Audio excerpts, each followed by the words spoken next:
This week in English, we are focusing on relative clauses. We are going to be looking at how we can take two simple sentences and create a complex sentence using a relative pronoun. The two sentences I have here are, we went to the swimming pool. It had 3 fantastic slides. I am going to use one of the 4 relative pronouns on this page.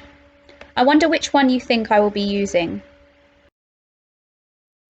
To link these two sentences together, the correct relative pronoun to use is which. We went to the swimming pool, which had 3 fantastic slides. I have taken away the full stop and replaced that with a comma to separate my clauses. And my second clause now begins with my relative pronoun which. Here are my next 2 simple sentences. Tony put his hands up. His pen had run out. My 2 simple sentences were focused around Tony. Therefore, I chose to use whose as my relative pronoun. You may notice that the structure of my new sentence is different to the last. This is because Tony is my subject and he is right at the beginning of my sentence. Therefore, my relative pronoun whose needs to go next to Tony. My sentence now says, Tony, comma, whose pen had run out, comma, put his hand up.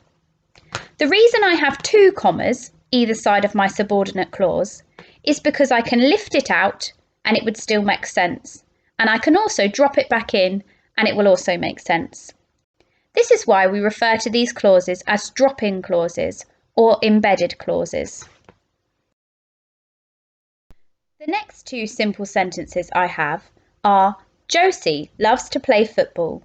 She was picked for the cross-country team. For these 2 sentences, I have chosen to use who as my relative pronoun.